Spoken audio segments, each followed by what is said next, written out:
Bonsoir, bienvenue sur la chaîne Carpe Diem. Donc, je vais vous présenter l'oracle de la déesse de Emi Sophia Marasinki, et illustré par Rana Gento. Donc, alors c'est un coffret aux éditions Ada, mais on ne le trouve plus. Donc j'ai eu de la chance, je crois que le coffret à la base c'est un coffret à 29 euros et je l'ai trouvé à 40 euros sur Vinted, donc j'ai pas hésité. Bon, après il y a le coffret qui est arrivé abîmé et là que c'est un peu enfoncé, je sais pas si vous voyez. Donc je sais pas si c'est la livraison, si c'est les livreurs, le transporteur, je sais pas. Donc le coffret s'ouvre comme ceci. Donc là on a un très très gros livre. On a les cartes comme ceci. Bon là j'aime pas les boîtes, du coup la boîte ça sera de côté et les cartes dans un pochon. Donc je vais vous lire ce qu'il y a écrit au dos. Donc l'oracle de la déesse, un livre de 288 pages et un jeu de 52 cartes. L'oracle de la déesse célèbre les nombreux visages de la déesse universelle vénérée depuis la nuit des temps dans toutes les cultures du monde. Ce coffret est une voie d'accès vers un savoir intuitif et une guidance qui vous aideront à relever vos défis personnels. Vous y trouverez également des techniques pour développer toutes les facettes de votre moi et de votre vie en général. Le guide d'accompagnement de 288 pages comprend pour chaque carte de déesse un poème original, un contexte mythologique, un commentaire explicatif, ainsi qu'une suggestion de rituel. Le jeu comprend 52 cartes représentant chacune un aspect particulier de la déesse féminine. L'oracle de la déesse peut vous aider à saisir où vous vous situez, là où vous vous dirigez et ce qu'il vous faut pour faire bonne route. Donc, auteur du Mermaid Magic et de l'Oracle of the Great Code, Emi Sophia Marasinski rédige des cartes routière spirituelle, axée sur la réhabilitation du féminin. Elle vit à Western, au Massachusetts, où elle conçoit des projets touchant l'audio, les livres et les oracles. Rana Gento est une artiste spécialisée dans tout ce qui touche l'histoire, le merveilleux, la mythologie et le sacré. Ses œuvres ont été diffusées dans des livres et des revues sous forme d'affiches, ainsi qu'à la télévision. Elle vit, peint et danse dans la vallée de l'Hudson, située dans l'État de New York. Ouais, donc vous voyez, il était à 29,95 $. Moi, je l'ai payé 40 euros. J'estime que pour un oracle qui pue autorité, c'est très raisonnable. Parce que quand on voit qu'il y en a qui les oracles, comme il y a eu pour l'oracle euro, alors qu'il allait être réédité, il était vendu à des sommes horribles. Donc là, on a un gros livre. Donc déjà, il est tout en couleur. Donc si je commence à renverser les cartes, ça ne va pas le faire. Donc ce livre-là, il a été première impression en 2014. Illustration 97-2006. Dépôt légal, première impression 2014. Bibliothèque nationale du Canada, Bibliothèque et Archives nationales du Québec. Mais le premier, donc édition en français, mais en 97 et en 2006, il est sorti en anglais The Godness Oracle. Donc voilà, pour la traduction française en 2014. Donc là, on a la table des matières. Dans remerciements, préface, introduction, consulter l'oracle, comment utiliser l'oracle de la déesse, les rituels, invoquer l'oracle, les tirages. Deuxième partie, les déesses. Troisième partie, les cartes, une bibliographie et à propos des auteurs. Donc il y a une très grosse introduction, je crois. Alors là, on a des remerciements. On a une préface, pardon. Je vais y arriver, Donc je pense que c'est un très très très beau livre qui a pas mal de choses dedans. Donc là on vous explique un peu, chaque jour j'ai martelé ma peine sur le tambour, voire K'atliku. Donc là on vous reporte à la page. J'ai accordé la priorité à ma santé, j'ai planché au profond de mon être et j'ai dansé avec un espace rituel avec les forces archétypales du deuil et de l'horreur. Jusqu'à ce que j'entende la voix de la déesse, c'était Kuan Yin. Elle m'a annoncé que la compassion était la réponse à mon dilemme, puis la dame des animaux s'est manifestée pour me dire que les relations n'engendraient pas seulement de la souffrance. Elle a été suivie de Pachamama, qui m'a promis de toujours être là pour moi. J'ai pleuré toutes les fois où j'ai été incapable de prendre soin de moi, une inaptitude qui a débouché sur le deuil que je vivais. Donc voilà, il y a pas mal de choses à lire, donc déjà c'est pas mal, c'est pourquoi elle fait cet oracle. On a une introduction. Voilà. Après, consulter l'oracle. Bon ça je vais vous le lire, c'est beau. Le sentier qui mène au temple de la déesse est à pic. Et j'ai besoin de toute mon énergie et de presque toute ma concentration pour le gravir. Saisie d'une grande agitation, j'ai le cœur qui cogne. Ni vieille, ni jeune, je commence à transpirer à force de m'échiner. Je ne saurais dire quel temps il fait, car je suis rongée de l'intérieur par mon problème. En arrivant au temple, je sonne le gong. Sans souffler mot, la prêtresse qui vient m'ouvrir me fait signe de la suivre. Elle m'amène à l'intérieur où je m'assois et enlève mes sandales. Après avoir placé un grand récipient sous mes pieds, elle saisit une urne et les asperge d'une eau vivifiante et odorante avant de les sécher avec une serviette et de les enduire d'une huile au parfum âcre. Je me sens ragaillardie et comme neuve. Elle me conduit au labyrinthe situé à l'extérieur, me salue comme si j'étais la déesse, se retourne et quitte les lieux. Ah oui, je me souviens maintenant, c'est moi la déesse. Je pénètre dans le labyrinthe et j'avance lentement en prenant de grandes respirations. Je m'abandonne tandis que mon être commence à défaire le nœud qui constitue mon problème. Je prends conscience de la lumière du jour, du vent, des arbres et de la terre. Je me sens fusionner avec l'être-té supérieure de la déesse. Oui, je suis bel et bien la déesse.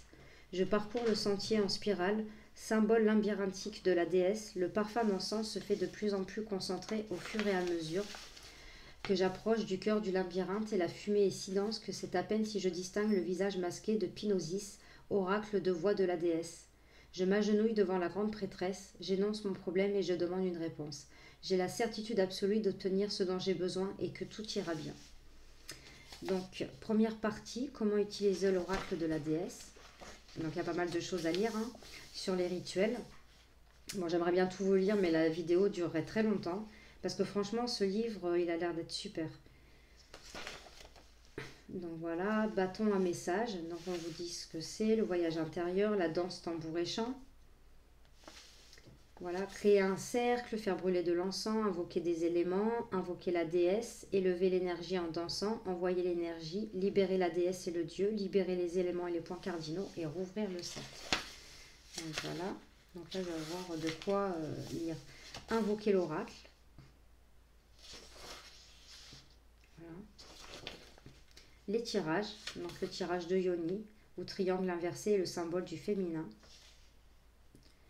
Donc elle vous dit que ça renforce votre intégrité en vous invitant à songer à 3 aspects de votre moi féminin. La femme sage, le corps émotionnel et la sexualité. Donc voilà, il se présente comme ça.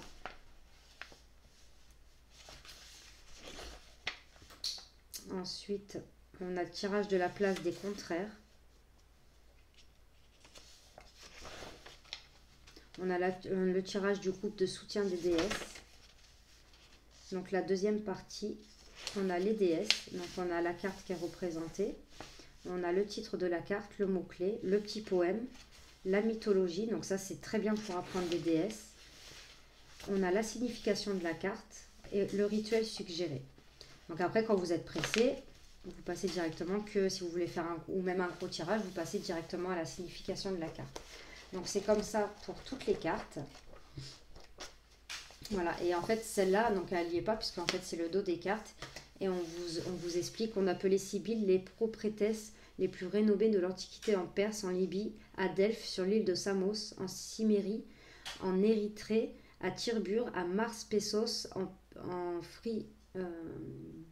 Phrygie et à Cume, assises au-dessus des vapeurs nocives amanant d'une crevasse dans la croûte terrestre ou plongée dans le silence et le confinement de sa grotte, Sibylle en transe énonçait des prophéties ou les écrivait sur des feuilles qui s'en partaient au vent si personne ne venait les ramasser. Malgré le caractère souvent ésotérique de ces prédictions, qui avaient le plus souvent besoin d'être interprétées pour devenir intelligibles, Sibylle, grâce à son don de prophétie, faisait office de passerelle entre son peuple et le divin. Donc c'est le dos des cartes en fait. Donc je vais vous lire le petit poème. Comme entrevu dans la fumée, il y a de cela une éternité, je vous ai entendu, sachant que vous alliez venir. Attendu, sachant que vous alliez venir. Je n'écris plus mes prophéties sur des feuilles d'arbre, dispersées au vent sans que personne ne les réclame. Je ne suis plus, comme autrefois, l'unique voix de la déesse. J'ai attendu assise, et voici que vous arrivez. Prenez ma coupe, fixez du regard les volutes de fumée qui s'en échappent. Vous entendez bientôt sa voix, mon don de prophétie je vous l'offre. Faites-en ce que vous voulez. Il est temps que toutes les femmes soient des sibylles au service de la déesse. Vous voyez, c'est super joli. Donc, et après, on a la troisième partie, les cartes. Donc ça, c'est toutes les cartes répertoriées. Et après, on a une bibliographie. Et après, à propos des auteurs. Donc voilà. Donc, vous voyez, il est quand même assez épais. Donc, le dos des cartes. Les tranches sont neutres. Vous voyez. Je sais pas. Alors, j'hésite à les faire en noir. Je sais pas. Donc là, on a la première déesse. Donc il y en a plein que je connais pas. Hein. Amaterasu beauté.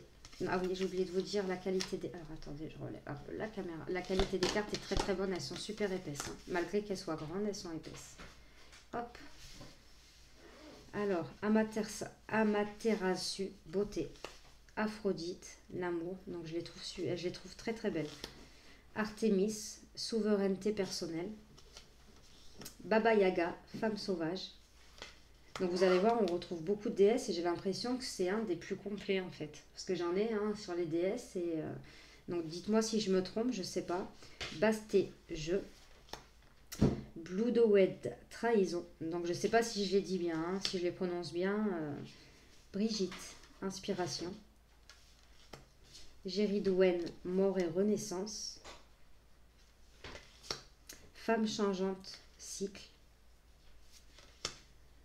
Coatlicue, deuil.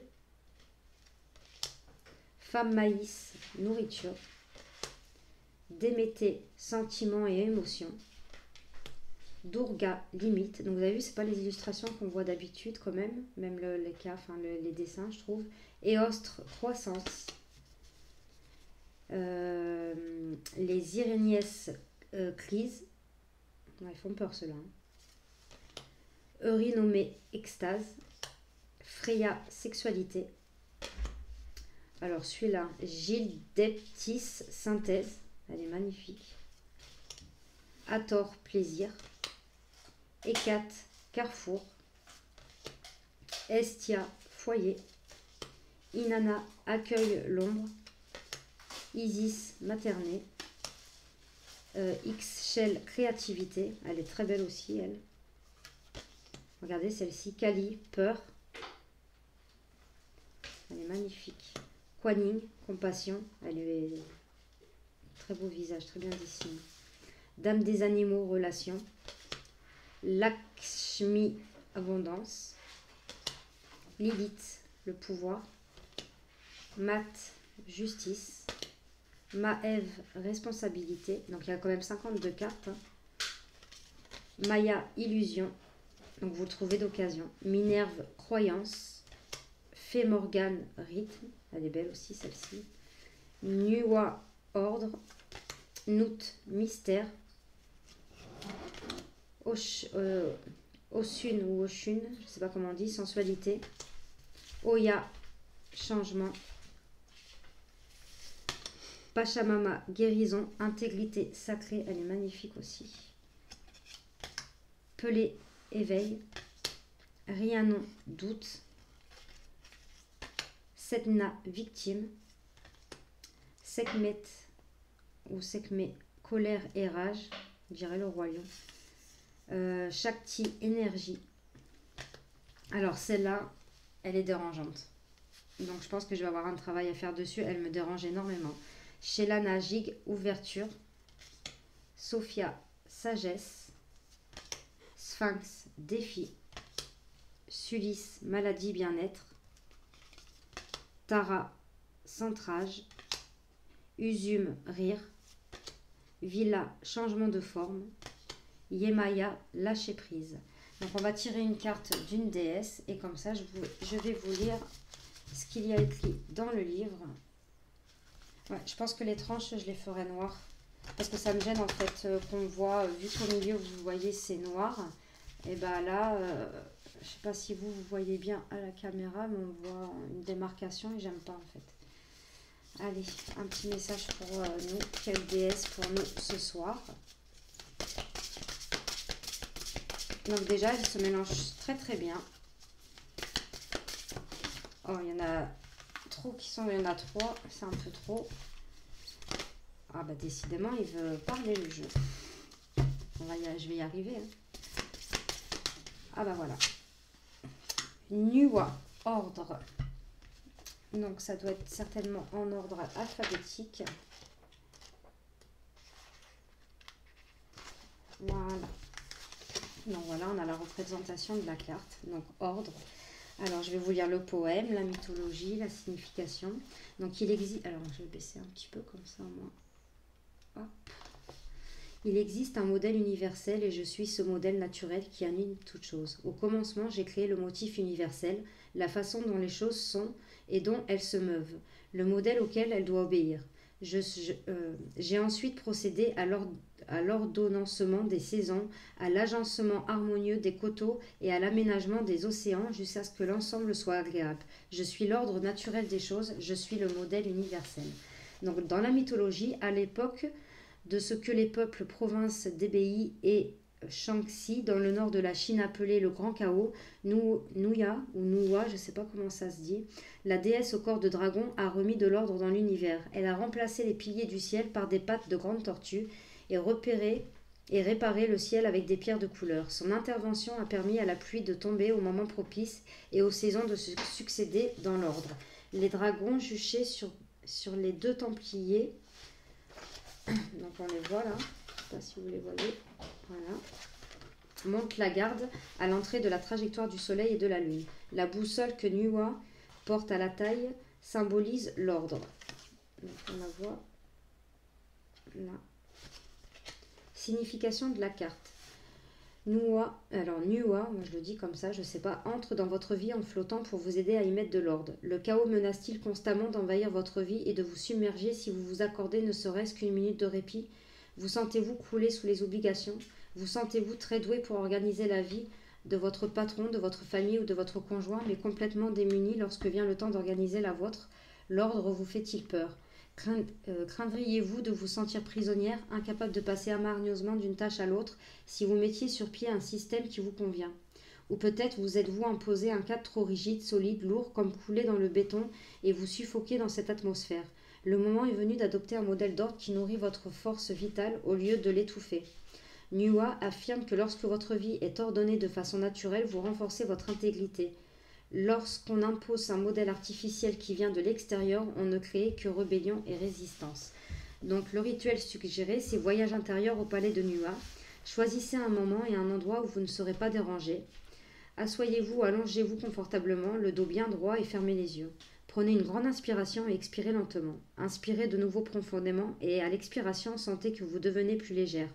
Respirez encore profondément et à l'expiration, vous flottez de plus en plus haut. Vous vous élevez encore et encore, détendu, à l'aise et en sécurité. Vous montez, montez, montez, flottant délicieusement, comme en empesanteur, jusqu'au palais de Nuwa.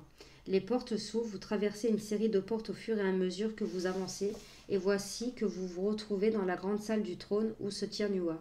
Elle vous invite à vous asseoir et on vous apporte un siège. Lorsqu'elle s'inquiète de la raison de votre visite, vous lui demandez de vous aider à mettre de l'ordre dans votre vie. Elle souhaite voir une photo du désordre auquel vous faites allusion et vous lui en remettez une. Elle vous pose des questions sur ce désordre, vous répondez et elle vous dit quoi faire.